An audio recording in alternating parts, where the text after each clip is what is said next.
Gantian kita karena yang lain juga mau ngomong. Baik, Ya, baik. silakan. Terima kasih.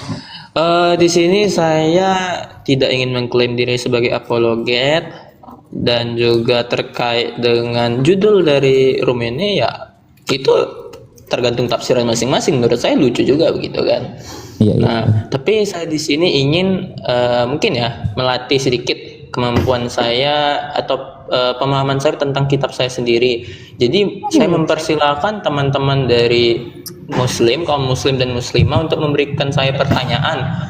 Dan saya Wah, akan mencoba mantap, tepuk tangan dulu. menjawab. Siap, mantap. Nah, dan saya akan mencoba menjawab dari sudut dari Alkitab ya, bukan dari, saya tidak akan menyerang Bible Bang, Bible, dan jangan membawa Alkitab kitab Bang, Anda. Bible, Iya, iya. Bible. Oke, Bible.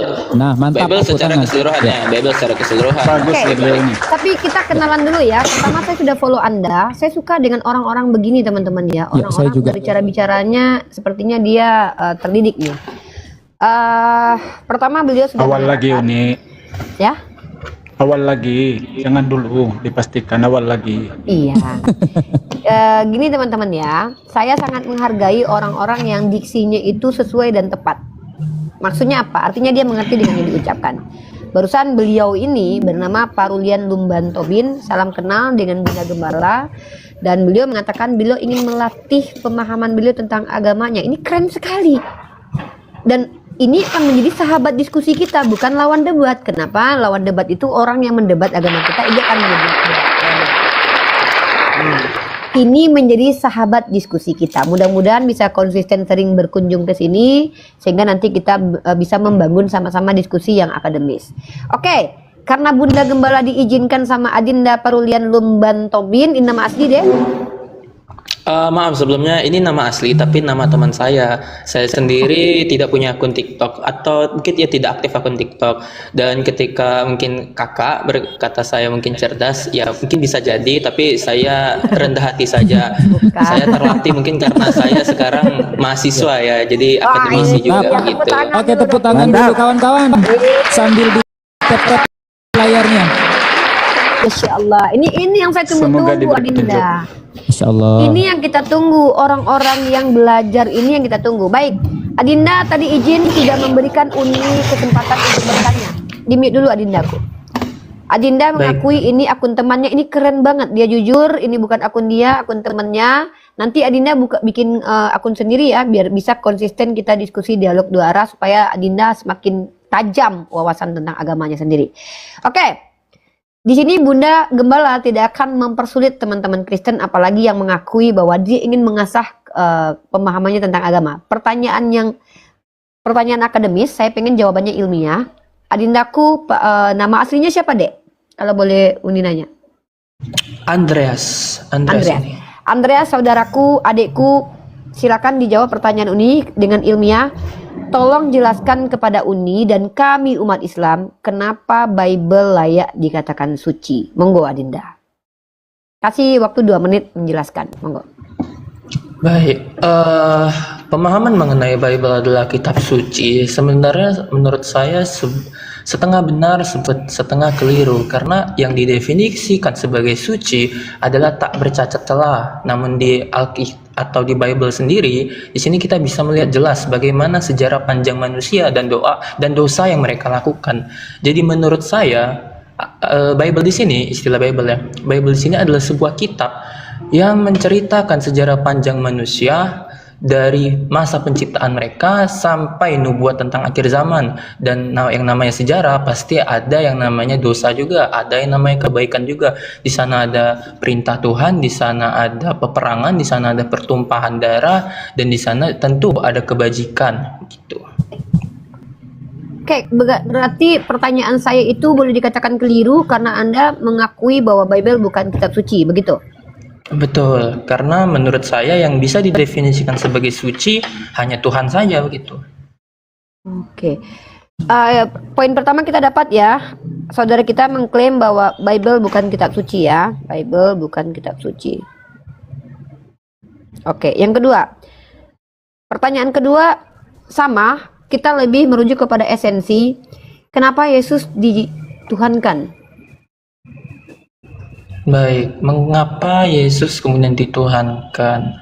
Nah, pertanyaannya ini cukup menarik karena kita harus melihat bahwa definisi Tuhan dari, aduh, itu suara siapa? Gifty di mute dulu. Lanjut Oh ya. ya. Baik, karena definisi Tuhan dari setiap agama, dari setiap kepercayaan itu berbeda-beda ya. Dan saya akan membawa dari sudut pandang Kristen. Nah, di dalam kekristenan kami percaya Tritunggal.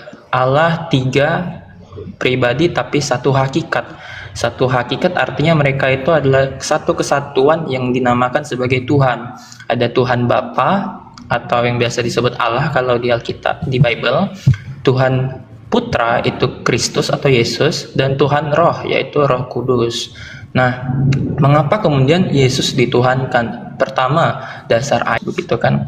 Beberapa ayat menjelaskan Yohanes Pembaptis. Tingkap langit terbuka, kemudian dari langit ada suara, inilah anak yang kukasihi, kepadanya lah aku berkenan. Lalu ayat-ayat lain itu juga mendukung hal yang sama, bahwa Kristus datangnya itu daripada Allah, daripada Bapanya yang ada di sorga. Sekalipun di bumi tingkatan mereka itu tidak sama, tetapi sekembalinya ke surga, posisi mereka sudah sama, dan ia pun duduk di sebelah kanan Bapa. Saya mungkin bisa membawa dari yang lama-lama ya. Maksud saya dari perjanjian lama, maksudnya dari kitab-kitab Taurat begitu. Ada ayat yang berkata begini, aku sejak dahulu kala aku sudah ada, sejak kanak-kanak aku di depanmu, dan hanya Itu kepada Amsal, pula itu kasih. hikmah. Oke, Itu hikmah, izin. Dek. Ya, itu hikmah, izin. Biar ditanggapi dulu, biar nggak terlalu melebar oleh Uni Rifa. Kawan-kawan sambil di tap ya, 1,5 mata memandang. Komal saya kedip-kedip. Semua. Waalaikumsalam warahmatullahi wabarakatuh. Dan jangan lupa di follow akun Uni Rifa dan akun narasumber di atas. Terima kasih. Lanjut. Biar ditanggapi dulu ya sama Uni Rifa. Oke. Ada dua yang saya tangkap saudara kita. Saya langsung strike to the point. Kenapa Yesus dikatakan Tuhan? Pertama karena dia dikatakan sebagai anak Allah. Di mute dulu Pak Rulian karena suara buku yang dibuka ya. Biar kita. Yang kedua adalah karena Pak Rulian mengatakan posisi Yesus dan Bapa itu sama. Nah, sekarang masuk ke penyanggahan saya. Saya membuktikan bahwa standarisasi itu ternyata terbantahkan. Di dalam kitab Adindaku, anak Allah itu tidak merujuk kepada Allah atau Tuhan, tetapi banyak yang disebut sebagai anak Allah. Lihat dalam Ayub pasal 1 nomor 6, ketika anak-anak Allah datang menghadap Tuhan. Kalau Yesus sebagai anak Allah dikatakan Tuhan, maka ini Ayub pasal 1 ayat 6 sudah ada Tuhan-Tuhan lainnya, anak-anak Allah. Terus Israel dikatakan sebagai anak Allah. Apakah betul Yakub adalah Tuhan juga? Karena dia dikatakan anak Allah. Keluaran pasal 4 nomor 22. Nah, jadi kalau kita bicara dalam perjanjian baru juga dikatakan, berbahagialah orang yang membawa damai karena mereka akan disebut anak-anak Allah. Ternyata definisi anak Allah itu artinya orang yang membawa damai. Kemudian orang yang dipimpin oleh roh maka disebut sebagai anak Allah. Artinya dalam kitab Anda baik perjanjian lama atau perjanjian baru yang disebut sebagai anak Allah itu merujuk kepada hamba Tuhan yang membawa perdamaian, yang diurapi Roh Kudus dan juga menjadi baik gitu loh, orang-orang yang betul-betul mengikuti Tuhan. Itu istilah anak Allah. Roma pasal 8 nomor 14. Semua orang yang dipimpin roh Allah adalah anak-anak Allah.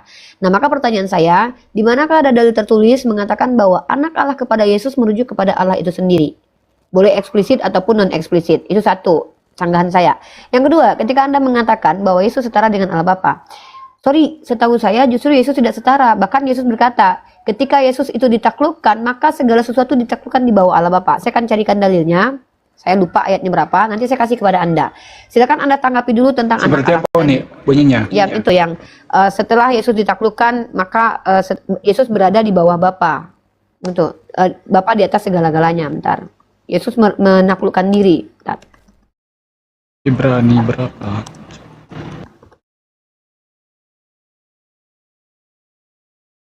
Nah, ini ada kok. Sorry ya, saya memang tidak menghafal nomor dan apa karena saya menghafal Quran jadi sudah kehilangan itu. Ini ya, yang pertama, Yesus tidak setara dengan Allah Bapa. Yesus mengatakan sendiri, Bapa lebih besar daripada aku. Kemudian kita lihat di sini Lukas pasal 22:42, Yesus tunduk akan kehendak Bapa, bukan kehendakku melainkan kehendakmu yang terjadi. Terus dalam Yohanes pasal 5 nomor 30, aku tidak dapat berbuat apa-apa dari diriku sendiri, aku menghakimi sesuai dengan apa yang aku dengar dan penghakimanku adil sebab aku tidak menuruti kehendakku. Artinya di sini ada lagi pernyataan bahwa Bapa dan Yesus tidak setara. Kemudian Di surga juga saya tunjukkan bahwa Yesus tidak setara dengan Bapa, karena Yesus tidak berhak memberikan tempat duduk untuk muridnya anak-anak Salome ya, yang meminta supaya muridnya anak-anak Salome duduk di samping kanan kiri Bapa, di kiri Yesus, tapi Yesus berkata, tempat duduk ini akan diberikan oleh Bapakku kepada siapa dia berkenan. Di sini menunjukkan ketidaksetaraan lagi dalam hak memberikan tempat duduk. Maka ini menyanggah dua argumen dasar Anda tentang alasan menuhankan Yesus. Silahkan ditanggapi.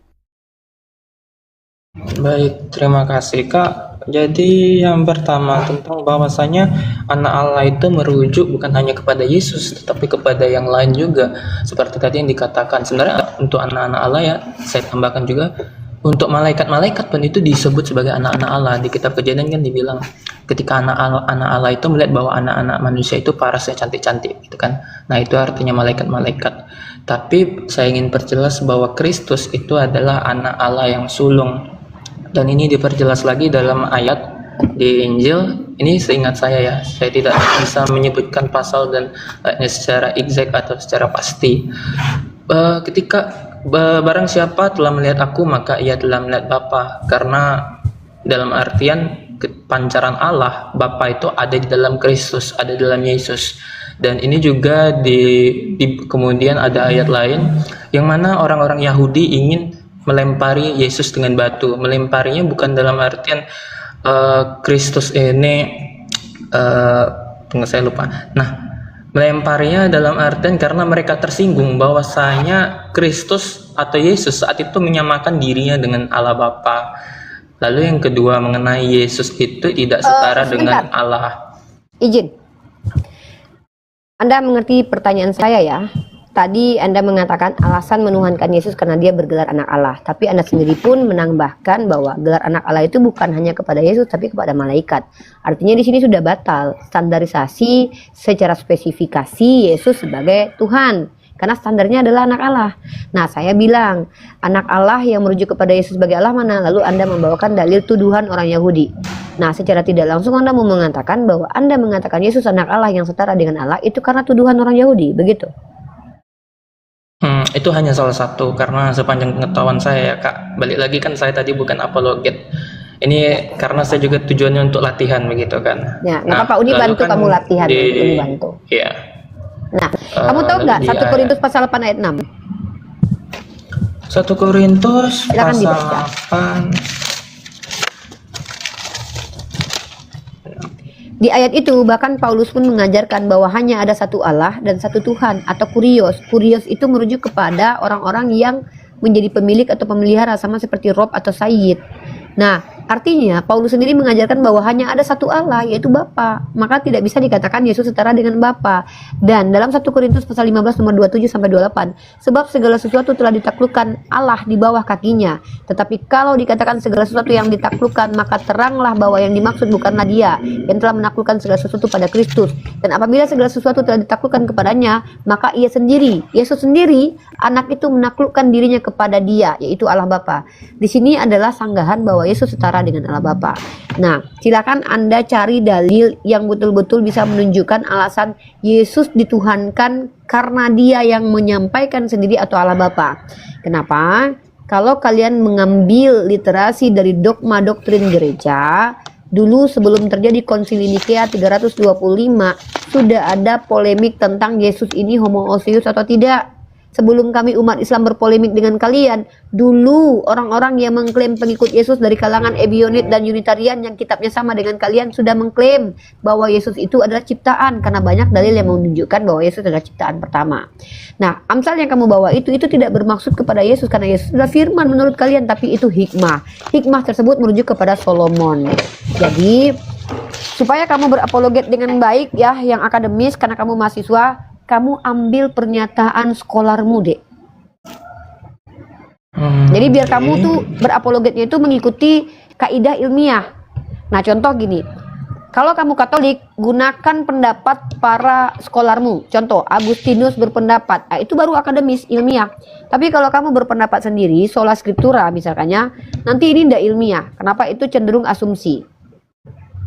Nah, untuk melatih agar kamu lebih lancar lagi berapologet, silakan kamu ngobrol sama adik saya. Di sini ada saudara saya, Bang Aldidayah, ini senior saya nih kalau Bang Aldidayah ini. Tapi kalau adik saya nih ada Jerman nih. Ya, Jimen ini secara ilmu Bang Al Hidayah senior, secara umur pun dia senior nih, walaupun dia mualaf. Nah, Tua tentang maksudnya? kekristenan. Tua. Enggak, seniornya kan tua. Oh iya, Tua iya. Sekarang bangka saya- kau jaya dia engkau. Kayak kasih kesempatan Anda ngobrol dengan Bang Al Hidayah atau Jimen untuk mengasah perapologetan Anda, silakan. Karena kalau dengan saya bentar lagi sholat maghrib. Saya hargai Anda luar biasa. Ya. Siapa yang mau menemani? Iya, Bang Al sedikit Hidayah. ini. Oke, Jimen, silakan sedikit besarkan ya. Bang Al Hidayah, Dek. Ini mau sholat maghrib. Baik, Siap. terima kasih